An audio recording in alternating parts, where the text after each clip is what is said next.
il y a 2 ans, au moment des Assises européennes du paysage, je n'avais pas entendu le mot jardin s'exprimer et j'avais trouvé ça quand même un peu dommage. Et j'avais donc fait une démarche vers Valor, qui est aussi quand même l'interprofession du monde du jardin, pour leur dire que ça serait quand même bien qu'on fasse les Assises du paysage et du jardin. Et puis il y a eu effectivement l'année Le Nôtre qui a permis la création de ces grandes rencontres André Le Nôtre, dont le jardin devait être partenaire et évidemment donc pour moi le jardin était là avec chacun ses idées bien évidemment. Alors moi je suis satisfait bien évidemment parce que on va dire que le niveau du débat est tout à fait extraordinaire, tout à fait exceptionnel. Il y a vraiment tous les grands penseurs du courant, alors je dirais plus paysagiste. Alors si j'avais un tout petit regret, je dirais que le monde de nos petits jardins amateurs est encore un peu portion congrue.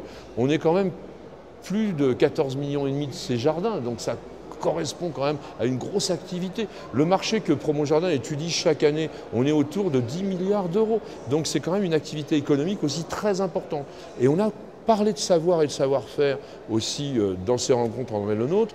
Eh bien, les savoirs et savoir-faire, on sait qu'ils se perdent. On sait qu'on a de moins en moins de jardiniers experts et on voudrait justement promouvoir ces éléments-là parce que les jardiniers de demain doivent être formés et ça c'est une des missions que l'ensemble de la profession doit se donner, je pense c'est très important.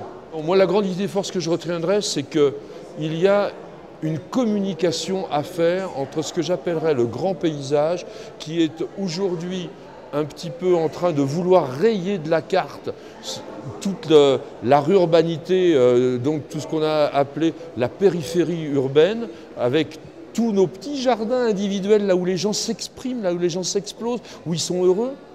Et effectivement, peut-être que ça ne correspond pas à une grande vision d'ensemble, et je voudrais qu'on puisse parler ensemble, se comprendre et travailler demain ensemble. C'est important. Une image, ça sera Versailles quand même, je pense quand même. Versailles, c'est l'archétype du jardin, et moi je dirais que, oui, si j'aimerais qu'on retienne quelque chose, c'est que c'est dans la démesure que s'exprime le génie. Et ce n'est pas dans la petite chose de rien du tout, le collectivisme, tous ces trucs que l'on met à la mode d'aujourd'hui. Si on veut que notre génération elle perdure demain, on devrait aussi essayer d'avoir des grands projets.